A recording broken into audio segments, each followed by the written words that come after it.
사도 바울은 그 마게도냐의 첫성, 즉 유럽의 첫성인 빌립보에 도착해서 사람들이 모여 있는 곳을 찾아갔을 때 그곳에 한 무리들이 하나님을 섬기고 있는 것을 보고 거기에서 설교를 했습니다. 그 설교에 은혜를 받은 루디아라고 하는 한 여인이 예수를 믿기로 작정을 하고 그리고 또 자기의 가족들까지 다 세례를 받고 예수를 믿기로 결심을 하는 그런 일이 일어났습니다. 그리고는 자신의 집을 아예 교회로 내어놓으면서 빌립보 교회가 탄생하게 되어진 것입니다. 이제 그 일이 있고 난 이후 오늘 본문의 이야기가 계속 이어지게 되죠. 그래서 오늘 16절 말씀에 우리가 기도하는 곳에 가다가 점치는 귀신 들린 요종 하나를 만나니 점으로 그 주인들에게 큰 이익을 주는지라. 즉 사도 바울은 기도하는 곳으로 가다가 귀신 들린 한 요종을 만나게 된 것입니다. 이 사람은 점을 치면서 생계를 유지해가는 사람인데 이 빌립보 교회가 탄생이 돼서 이제 교회가 출발하려고 하는 시점에 제일 먼저 앞을 가로막은 것이 이 귀신 들린 요종이었다는 것입니다. 사실 사도 바울이 1차 선교 여행도 제일 처음에 찾아간 것이 구브로라고 하는 섬이지 않습니까? 근데 구브로에서 이 바울과 바나바라고 하는 사람의 앞길을 제일 먼저 가로막은 사람도 귀신 들린 엘루마라고 하는 마술사가 그 앞을 가로막은 것입니다. 우리는 여기에서 무엇인가 복음을 전하는 선교의 일을 한다든지 또는 교회를 개척한다든지 처음 한 가정에서 예수를 믿기 시작할 때에 영적인 전투가 있다라는 것입니다. 영적인 싸움이 있다라고 하는 것입니다. 그것이 바로 우리들이 살아가는 이 선교의 현장의 모습이라고 하는 것입니다. 그래서 여러분들 빛이 비치게 되면 어두움이 부서지는 것입니다.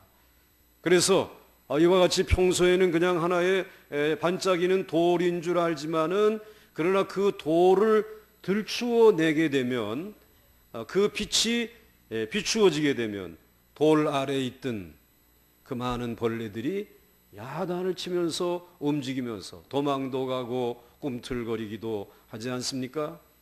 이 복음의 빛, 생명의 빛이 비추어지게 되면 이 더러운 악한 귀신들이 작동을 하고 그리고 대적을 하며 나타난다라고 하는 사실을 우리는 기억해야 할 것입니다.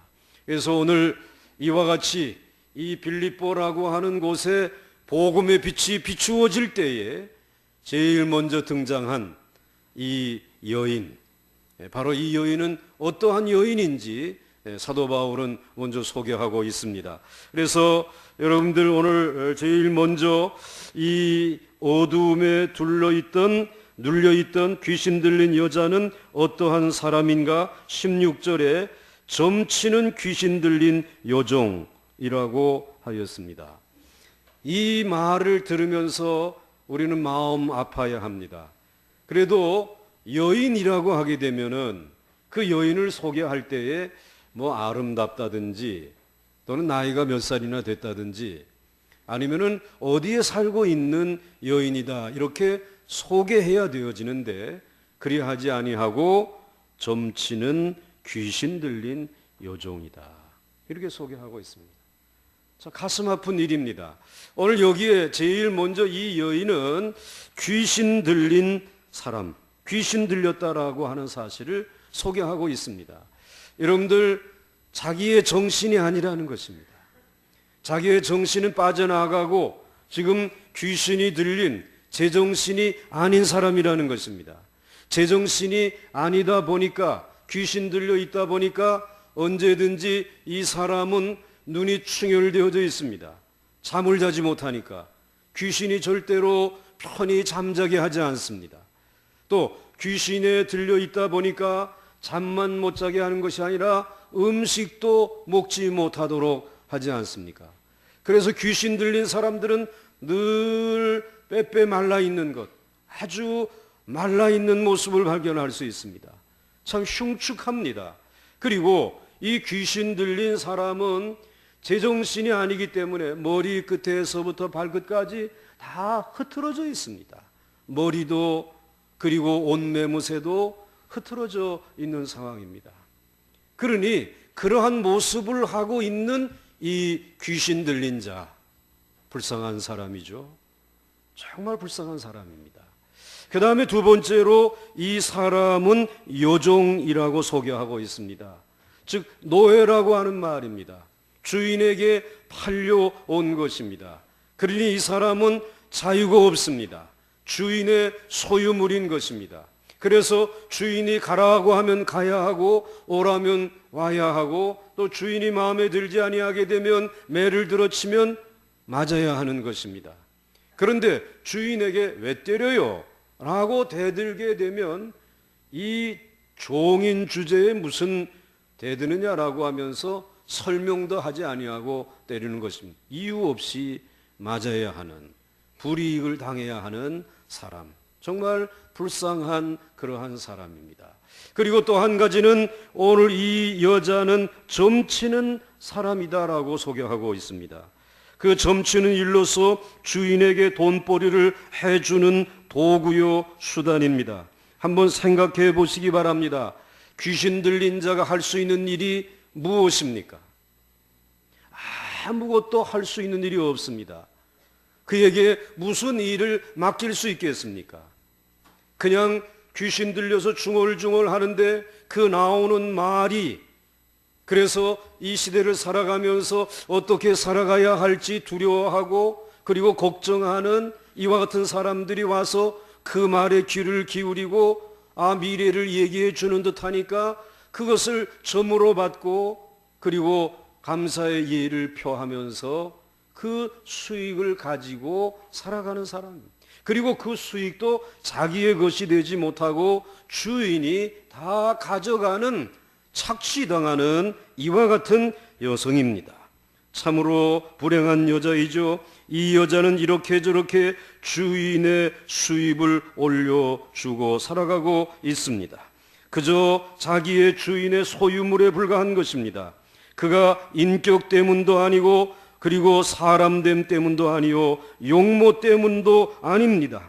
그냥 다만 귀신 들렸다는 이유 하나로 해서 주인에게 이 여자가 쓸모있는 사람이 되어 있었던 것입니다. 그의 쓸모는 정말 살아가는 데 필요해서가 아니라 어리석은 사람들, 우매한 사람들, 수고하지 아니하고 무언가 한번 노력도 없이 행운을 잡으려고 하는 사람들이 찾아와서, 그래서 이와 같이 여자를 만나고 점을 쳐서 그래서 이제 돈을 주면 받는 이와 같은 생활을 하는 여자입니다. 이 여자는 그래서 주인에게 적지 않은 수입을 올려주었다라고 16절 마지막 절에 이렇게 소개하고 있습니다. 점으로 그 주인들에게 큰 이익을 주는 자라. 정리하게 되면 이 여자는 귀신 들린 사람이고, 그리고 이 여자는 다른 사람의 종이고, 그리고 이 사람은 다른 사람에게 점을 쳐 주어서 주인에게 큰 이익을 주는 사람입니다. 이것을 다른 말로 표현하게 되면 귀신에게 이용당하면서 사는 사람, 그리고 주인에게 이용당하면서 사는 사람, 그리고 주인을 위해 돈 벌어주는 기계와 같은 사람입니다. 자기의 독립된 자아가 없는 사람입니다. 자신의 삶이 없는 사람입니다. 참으로 불쌍하고 불행한 사람입니다. 좀 더 성경을 읽어 나아가게 되면 사도 바울이 그 요종에게 붙어있는 귀신을 내어 쫓아 줍니다. 자기 정신을 찾습니다. 참으로 감사한 일이 일어났습니다. 그러나 문제는 그 요종을 고용하고 있는 주인에게 문제가 생겼습니다.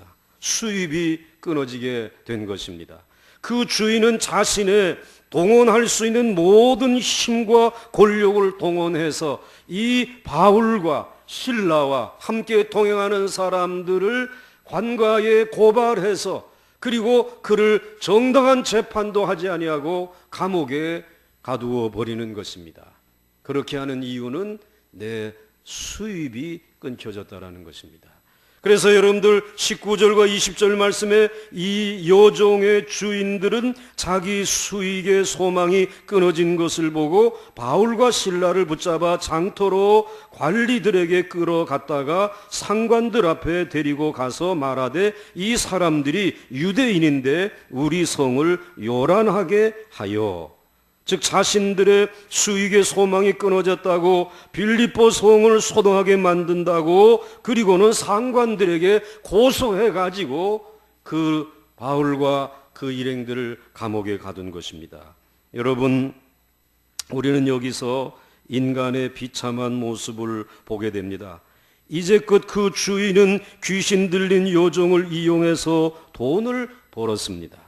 그런데 이제 하나님의 능력으로 귀신 들린 사람이 멀쩡해져서 깨끗한 정신을 가진 여자가 되었습니다. 이제 정상적인 주인이고 정상적인 세상이라고 한다면 한 사람이 죽었다 살아난 것과 같고 우리 모두가 다 이건 감사할 만한 일이라고 감사해야 정상입니다. 그게 정상적인 주인이고 그리고 그것이 정상적인 세상입니다. 그런데 오늘 주인은 그렇게 생각하지 않았다는 것입니다. 한 사람이 죽건 말건 미치광이가 되건 말건 상관하지 아니하고 자기 수익에 큰 소망이 끊어진 것을 가지고 큰 소동을 벌인 것입니다. 그리고 법에 고발을 한 것입니다. 철저하게 비인간화되어져 있고 철저하게 상대방을 생활수단으로 삼은 것입니다. 한 사람이 지닌 하나님의 형상을 돈 때문에 깨트리고 있는 것입니다. 파괴하고 있는 것입니다. 사랑하는 성도 여러분, 여러분이 지금 그렇게 인간을 취급하는 세상에 살고 있다라는 것입니다.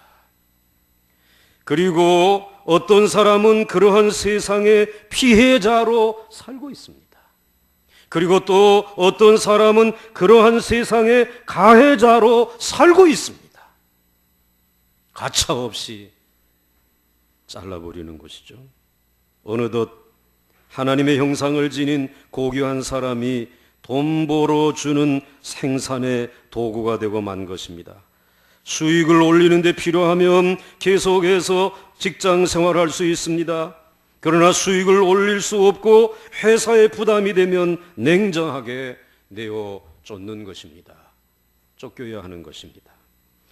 그런 세상에 살고 있습니다. 그렇게 된 세상의 뒤에는 사탄 마귀가 있다라고 하는 말입니다. 즉 귀신 들린 세상이라는 말입니다. 이런 일들이 귀신 들린 이들이 하는 짓이라고 하는 말입니다. 여러분, 요즘 회사에 술만 전문으로 마시는 전무를 술 전무라고 얘기하는 거죠. 이거 뭐 회사 사장님이 계속 거래처와 함께 만나면 술 대접을 하는데 마실 수가 없으니까 전무라고 하는 명함은 하나 주고 그 다음에 술을 마시는 전무, 술 전무. 여러분, 그 술을 그렇게 매일같이 마시는데 그 위가 그 간이 멀쩡하겠습니까? 고장이 나죠? 그러면 더 이상 필요 없으니까 나가주세요. 그런데 여러분, 요새는 이 전무가 진화가 돼가지고 꽃미남 전무도 있답니다. 하도 이제는 거래처에서 이제 예쁘고 잘생긴 남자고 여자건 이 꽃미남을 좋아한다는 것이 그래가지고 꽃미남을 전무 명함을 줘가지고 상대방을 만날 때 데리고 나갑니다. 또 뭐 여성 기업인들도 많다 보니까 이제는 이 꽃미남들이 활약을 한다는 것입니다. 근데 여러분, 꽃은 며칠 만에 시들어 버립니까? 오래가지 않습니다. 곧 얼굴에 주름이 생기고 그리고 시들어 버리겠죠. 그러면 더 이상 필요 없으니까 나가주세요. 수입에 도움이 되지 않습니다. 근데 여러분, 꽃미남만 있는 것이 아니라 이 스펙 전무도 있다는 것이에요. 술 전무만 있는 게 아닙니다. 꽃미남 전무만 있는 것이 아니라 스펙이 좋은 사람을 전무로 채용하는 것입니다. 자기의 거래하는 거래처에 누군가가 좋은 스펙이 있고 그리고 모 대학 출신이라고 하게 되면 모 대학 출신, 그를 이제 전무로 고용하는 거죠. 그리고 또 상대방이 바뀌게 되면 또 다른 사람으로 바꾸는 것입니다. 여러분, 역사는 지나갔지만 하는 일은 똑같습니다. 오늘 그와 같은 세상 속에 우리들이 살아가고 있습니다. 여전히 이 세상은 공중의 권세 잡은 사단의 세력들이 지배하면서 사람을 사람으로 여기지 아니하고 이익의 수익의 수단으로 여기는 그 세상 속에 오늘 우리들이 살아가고 있는 것입니다. 우리 예수님도 이런 경험을 하신 적이 있습니다. 마가복음 5장을 보게 되면 예수님이 고라사 지방에서 군대 귀신 들린 한 남자를 만났습니다. 그 증세가 얼마나 심각한지 무덤 사이에 살면서 가는 사람 오는 사람을 해칩니다. 온 동네가 그 사람 때문에 볼볼 떠옵니다. 그런데 예수님이 그 사람을 깨끗이 고쳐주었습니다. 군대 귀신은 자기들은 그 지방에서 내어보내지 말아달라고 예수님에게 간곡하게 부탁을 합니다. 그의 요청에 따라 큰 돼지떼에게 귀신이 들어가게 합니다. 귀신이 들어간 돼지떼는 바다로 들어가서 몰살을 했습니다. 그런데 이 사건 이후의 이야기를 자세히 들어보십시오. 동네 사람들이 깜짝 놀랍니다. 이 군대 귀신 들려서 그렇게 무서웠던 사람이 말짱하게 제정신을 차렸습니다. 마가복음 5장 15절에 마을 사람들이 예수께 이르러 그 귀신 들렸던 자, 곧 군대 귀신 집혔던 자가 옷을 입고 정신이 온전하여 앉은 것을 보고 두려워하였더라. 그 말씀하고 있습니다. 즉 거라사 지방 사람들이 감탄한 것입니다. 아, 예수님에게 능력이 있구나. 그 군대의 귀신을 내어 쫓을 수 있는 그와 같은 능력을 가지고 계시고 그리고 그 예수님에 의해서 저 사람이 깨끗하게 되었구나. 여기까지는 좋았습니다. 그 다음에 이런 말이 나옵니다. 마가복음 5장 17절에 그들이 예수께 그 지방에서 떠나시기를 간구하더라. 떠나주세요, 예수님. 제발 우리를 떠나주세요. 왜 떠나달라고 하는 것입니까? 손해를 보았기 때문입니다. 사람들은 2,000마리나 되는 돼지를 손해본 것만 생각했지 한 사람의 영혼이 구원을 받고 그래서 이제는 새 사람이 되어 머리를 제대로 이제는 빗고 옷 매무새를 새롭게 하여서 정신을 차리고 와서 바르게 앉아있는 그 모습은 그렇게 중요하지 않다는 것입니다. 돼지 2,000마리. 그게 돈이 얼마나 되는 것인데 이것을 생각하는 것입니다. 그래서 예수님이 여기에 계시게 되면 더 많은 손실이 내게 이루어질 것 같으니까 어서 이것을 떠나주세요 라고 요청하는 것입니다. 오늘 여기에 본문에 등장한 빌립보 사람들이나 고라사 지방에 사는 사람들이라 자기를 위해서 점을 쳐 돈 벌어 주던 여자가 깨끗해졌을 때 또 자기가 살던 고라사 지방이 깨끗해졌을 때 그 깨끗함을 주신 예수께 감사할 마음이 전혀 없었습니다. 그저 수입에 대한 소망, 자기 이익에 대한 소망이 끊어진 것만 알고 소동을 피웠습니다. 그것이 당시에 있었던 사건입니다. 그리고 우리가 살아가는 세상에 지금도 여전히 이루어지고 있는 일입니다. 살기 힘드시죠, 여러분? 여기서 우리는 중요한 문제 하나를 생각합니다. 우리 예수님은 귀신 들리고 남의 종이고 돈 버는 기계처럼 착취당하는 한 생명을 천하보다 귀하게 여기신다는 것입니다. 이 사람의 생명과 그 어떤 것과도 바꿀 수 없다는 것입니다. 그냥 인간으로서 순수하게 사랑하신다는 것입니다. 그 한 생명을 구원하기 위해 하나님은 자신의 아들의 생명과 바꾸었습니다. 이것은 곧 한 사람의 생명은 하나님 자신과도 같다는 것입니다. 그래서 하나님은 그냥 우리를 누구라고 부르지 아니하고 하나님의 자녀로 우리를 부르고 계신 줄 믿으시기 바랍니다. 하나님 자신입니다. 여러분, 한 사람 한 사람의 인권이 하나님에게로부터 온 천부의 인권을 가진 하나님과 같은 존재라는 말입니다. 하나님은 오늘 아침 저와 여러분을 수단으로 삼고 자신의 이익을 위해 모독하고 짓밟고 내쫓고 멸시하는 사회에서 상처받은 여러분들을 품에 안으시고 그리고 우리를 끝까지 지키시는 줄 믿으시기 바랍니다. 그러면서 말씀하십니다. 내게로 오게 되면 세상에 줄 수 없는 평화를 누릴 수 있다. 내 품에서 쉬라는 것입니다. 그래서 마태복음 11장 18절부터 20절에 수고하고 무거운 짐진 자들아 다 내게로 오라. 내가 너희를 쉬게 하리라. 나는 마음이 온유하고 겸손하니 나의 멍에를 메고 내게 배우라. 그리하면 너희 마음이 쉼을 얻으리니 이는 내 멍에는 쉽고 내 짐은 가벼움이라 하시니라. 무언가 수익이 있고 결과가 있고 업적이 있어서 그 무거운 짐을 지고 와야만 하는 것이 아니라 내 짐은 그냥 쉽고 가볍기 때문에 믿음만 가지고 오게 되면 나는 너희에게 세상에 줄 수 없는 쉼을 줄 수 있다고 말씀해 주시고 있습니다.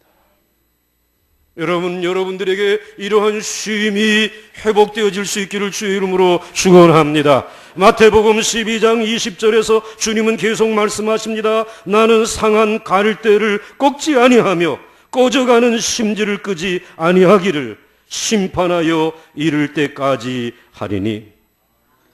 세상은 심판에서 우리를 멸하고 우리의 것까지 빼앗아 가려고 합니다.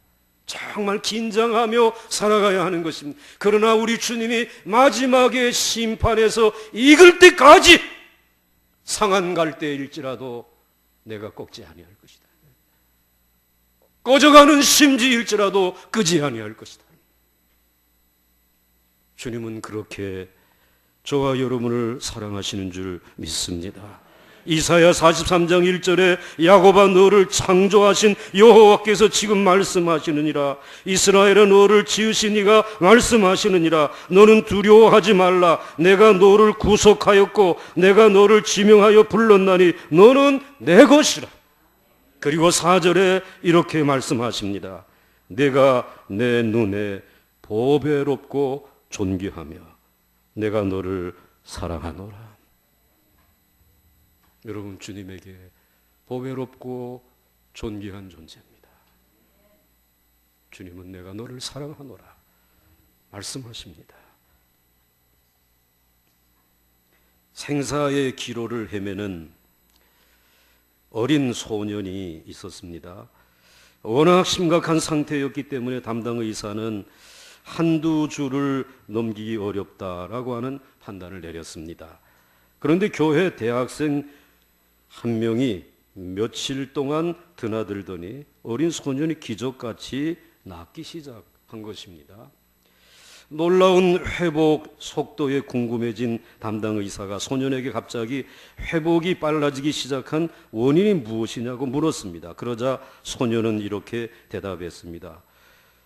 교회 형이 있죠. 교회 형이 와서 영어 동사 변화를 가르쳐 주면서 그랬어요. 이걸 알아둬야 다음 학기 공부에 뒤처지지 않을 거야 라고 이야기해 주었어요. 그래서 소녀는 그때 확신을 했답니다. 내가 나아서 다음 학기에 공부할 수 있구나. 그래서 이제는 형이 여기에 와가지고 나에게 다음 학기 공부를 미리 가르쳐 주면서 이것을 알아야지만 그렇지 않고서는 내가 다음 학기 따라갈 수 없다라고 판단을 하고 내게 그렇게 해준 것이구나. 그런 생각을 가지면서 이 소녀는 희망을 가졌다는 것이죠. 전혀 소생 가능성이 없던 소년을 빠르게 회복시킨 비결은 바로 사랑과 희망이었습니다. 너는 분명히 주 안에서 보배롭고 존귀한 자다. 가치 있는 존재다. 그렇기 때문에 주님께서 너를 버리지 아니하고 지키실 것이다. 너를 치료해 주실 것이다. 그러므로 낙심하지 말고 이 병실에 있으면서도 영어 동사의 이 변화에 대해서 공부하고 준비하는 것이 좋겠다라고 하는 희망을 심어 주었을 때 그 사랑과 그 희망이 나의 삶의 변화를 일으키고 이렇게 차도를 가져온 것이라는 것입니다. 사랑하는 성도 여러분, 하나님은 여러분이 돈을 많이 벌어올 정도로 유용하기 때문에 여러분을 사랑하시는 것이 아닙니다. 하나님은 여러분 자체가 소중하신 것입니다. 자신의 아들의 핏값으로 바꾸었기 때문에 하나님의 자녀로 사랑하시는 것입니다. 결코 여러분을 물 가운데로 지날 때에도 그냥 지나치게 하지 아니하시고 그 물이 엄몰하지 못하도록 지키시고 불 가운데로 지날 때에도 그 불이 사르지 못하도록 우리 주님께서 여러분을 품고 안으시고 지키시는 줄 믿으시기 바랍니다. 산속에 있는 그 산적은 물리치기 쉬워도 마음속의 적은 물리치기 어렵다라고 하는 말이 있습니다. 산적보다 무서운 마음의 적은 스스로 자신을 과소평가하는 것, 남들과 비교하는 것, 그래서 미리 절망하는 마음입니다. 누구에게나 곤경은 있습니다. 특별히 사탄이 지배하는 세상에서는 이용하다 필요 없으면 버림받습니다. 직장에서 밀려나고 사랑하다가 버림받고 병들었다고 외면당하고 시험 성적이 좋지 않다고 부모에게까지 꾸중을 받는 세상입니다. 그러나 그때 마음속에서 불쑥불쑥 일어나는 분노와 절망의 마음을 이겨야 합니다. 세상이 나를 이용하고 버렸어. 하나님마저도 나를 필요 없다고 버렸어. 부모님마저도 나를 알아주지 않아. 이 쓰레기 같은 생각과 마음을 이겨내야 합니다. 이런 마음을 닦아내야 하는 것입니다. 자기를 신뢰하는 마음은 칫솔과도 같다고 합니다. 자기의 가치를 존중하는 마음을 칫솔과도 같다고 합니다. 정기적으로 매일 사용해야 하는 것입니다. 하지만 남의 것을 절대로 쓸 수 없는 것이 칫솔인 것처럼 자신에 대한 믿음, 하나님이 나를 사랑하신다는 믿음은 매일같이 아침 저녁으로 내 칫솔처럼 내 것으로 사용해야 된다는 것입니다. 그것을 씻어내고 닦아내야 한다는 것입니다. 내 마음의 적을 닦아내게 되면 마치 칫솔질하고 저녁 시간에 자리에 눕게 되면 상쾌하여서 상쾌한 마음으로 자리에 들어가 평안을 누릴 수 있는 것처럼, 그리고 아침에 일어나서 냄새나는 그 모든 입을 칫솔질하고 그리고 한번 호흡을 하게 되면 상쾌해진 마음을 가지고 하루를 소망을 가지고 살아갈 수 있는 것처럼 매일매일 이 말씀의 칫솔로 여러분의 마음의 적들을, 쓰레기 같은 생각들을 씻어낼 수 있기를, 닦아낼 수 있기를 주의 이름으로 축원합니다. 그래서 우리는 매일 주일이 필요한 것입니다. 매일 이 예배가 여러분에게 필요한 줄 믿으시기를 바랍니다. 하나님은 여러분이 온 천하보다 사랑하시는 줄 알고 살아가기를 오늘도 원하고 계십니다. 바울의 그의 괴로움은 귀신 들린 점치는 요정이 주인에게 이용당하는 모습을 보는 것이 너무도 심히 괴로웠습니다. 여러분들 이 세상을 바울의 눈으로 바라다 보면서 그렇게 아파하는 이들을 품고 위하여 기도하고 복음 전할 수 있기를 주의 이름으로 축원합니다. 또 한 가지, 참된 믿음 없이 증언하는 귀신 들린 요정 때문에 바울은 괴로워했습니다. 오늘 17절 말씀에 그가 바울과 우리를 따라와 소리질러 이르되 이 사람들은 지극히 높은 하나님의 종으로서 구원의 길을 너희에게 전하는 자라 하며, 즉 바울과 그 일행들이 기도하는 초소로 갈 때 귀신 들린 여자가 따라오면서 한 말입니다. 그것도 조용히 말하지 아니하고 큰 소리로 외친 것입니다. 이 사람은 지극히 높은 하나님의 종입니다. 그리고 구원의 길을 우리에게 전하는 자입니다. 여러분, 이 귀신 들린 요정이 외친 말이 정말 바르게 정확하게 말한 것이라고 인정이 되어지면 한번 여러분들이 고개를 끄덕여도 좋고 아멘해도 좋습니다. 하나님을 지극히 높은 하나님이라고 증언했습니다. 맞는 말이죠? 또 사도 바울을 지극히 높은 하나님의 종이라고 불렀습니다. 역시 맞는 말이죠. 바울과 동행하는 무리들을 구원의 길을 전하는 자라고 불렀습니다. 이 역시 맞는 말입니다.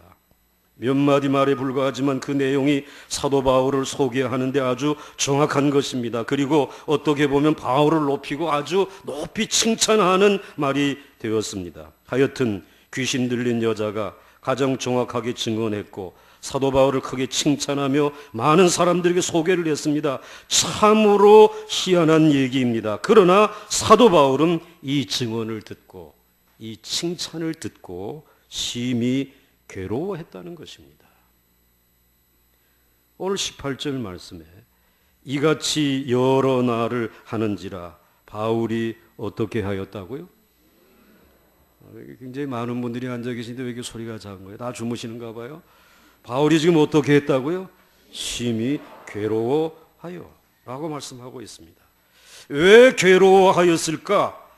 사실은 사도 바울을 칭찬하고 있습니다. 정확히 지금 증언하고 있습니다. 그런데 왜 사도 바울이 심히 괴로워하였습니까? 우리는 여기서 생각해 보아야 합니다. 어떤 사람들은 보게 되면 무언가 칭찬하게 되면은 그 사람이 어떤 사람이든지 상관하지 아니하고 너무 좋아가지고 입이 벌어집니다. 거짓말로 칭찬을 해도 그리고 뭐라고 얘기를 하느냐면은 그 말이 사실은 아니고 거짓말 같긴 한데 그래도 들으니까 기분은 좋구만. 너무 칭찬들을 좋아합니다. 그러나 여러분, 반대로 자기를 조금 책망하는 말, 그렇게 살면 안 됩니다. 그 사람 잘 되라고 책망하는 말입니다. 지적하는 말입니다. 그러면 얼굴이 파래집니다. 그리고는 싸우자고 대듭니다. 자신 잘 되라고 충고하는 말인데 그것이 그 사람의 수준입니다. 칭찬이라고 다 좋은 것은 아닙니다. 정확한 증언이라고 괜찮은 것이 아닙니다.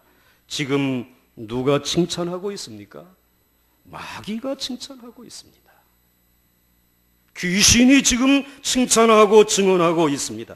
마귀가 칭찬하는 것은 사도 바울을 세워주려고 함이 아니라 곧 공격하기 위해서 사도 바울의 마음을 어지럽히는 것입니다. 다행스럽게도 사도 바울은 이 증언과 칭찬에 넘어가지 않았습니다. 만약 이 증언과 칭찬을 받아들이고 좋아했더라면 어떻게 되었을까요? 틀림없이 몇 마디 칭찬 뒤에 사도 바울을 걸고 넘어졌을 것입니다. 사도 바울은 크게 낭패했을 것입니다. 그래서 이것을 알고 있는 사도 바울은 심히 괴로워한 것입니다. 사도 바울은 지금 귀신 들린 요정의 칭찬이 반갑지 않았습니다. 그 요정 안에 있는 악한 영이 여기서 듣기 좋은 말을 한 것 같으나 중요한 문제는 이 귀신 들린 여자가 예수님을 믿는 것도 아니고 하나님을 믿는 것도 아니고 사도 바울을 믿고 따르는 것도 아니라고 하는 사실을 알고 있기 때문입니다. 그래서 야고보서 2장 19절에 보면 네가 하나님을 한 분이신 줄 믿느냐 잘하는도다 귀신들도 믿고 떠느니라 말하고 있습니다. 귀신들도 알고 떠는 것입니다. 그러나 귀신들은 알고 있을 뿐입니다. 떨고 있을 뿐입니다. 말 뿐입니다. 두려워할 뿐입니다. 정말 해야 할 회개는 하지 않습니다. 믿지 않는다는 말입니다. 그 증언한 말을 따르지 않는다라고 하는 말입니다. 사도 바울은 이것이 싫은 것입니다.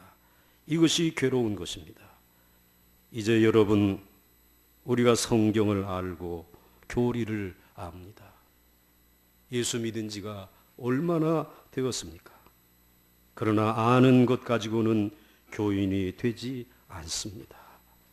믿어야 한다는 것입니다. 그리고 알고 있는 바 그 지식을 가지고 그 진리에 생명을 의탁하고 살아야 한다는 것입니다. 그래야 그것이 진실입니다. 알기는 알면서 따르지 않습니다. 분명하다고 말은 하면서도 자기는 움직이지 않습니다. 이것은 거짓말입니다. 믿는 사람 신용만 하는 것입니다. 이것은 진리에 대한 모독이 되는 것입니다. 여러분 보십시오. 자신은 믿고 행할 마음은 없습니다. 그러면서 선전은 합니다. 그럴듯하게 기도도 합니다. 이것이 얼마나 큰 죄인지 알아야 합니다. 증거가 없는 믿음이 있습니다. 가만히 보면 믿음은 있는 것 같은데 증거할 줄 모릅니다. 행함이 없습니다. 이것이 바로 본문의 주제인 것입니다. 믿음도 없고 진실도 없어요. 그러나 말은 곧잘 그럴듯하게 합니다. 이것은 하나님께 대하여, 진리에 대하여 얼마나 무서운 죄인지를 깨달아 알아야 할 줄로 믿습니다. 바울은 이것을 알기 때문에 기뻐하지 않습니다. 심히 괴로워한 것입니다. 받아들이지 않습니다. 사도 바울은 악독, 업주와 같은 주인에게 이용당하는 귀신 들린 여종의 모습을 보면서 심히 괴로워하고 아파했습니다. 또 믿음도 없이 거짓 증언하는 이 귀신 들린 여종 때문에 괴로워하고 아파했습니다. 그러나 괴로움의 자리에만 머물지 않았습니다. 그를 그 거짓과 그리고 올무에서 건져내기 위하여 이렇게 외쳤습니다. 이 외침을 함께 읽고 마치도록 하겠습니다. 제가 읽어 내려가다가 멈추게 되면 여러분 그 귀신을 향하여, 이 귀신에 사로잡힌 이 세상을 향하여 외칠 수 있기를 바랍니다. 18절, 이같이 여러 날을 하는지라 바울이 심히 괴로워하여 돌이켜 그 귀신에게 이르되,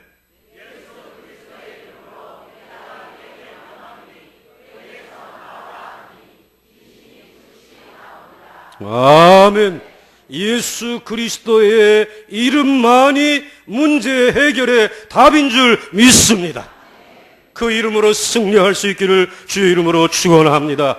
그리고 정말 살만한 세상을 만들어 나갈 수 있기를 주의 이름으로 축원합니다.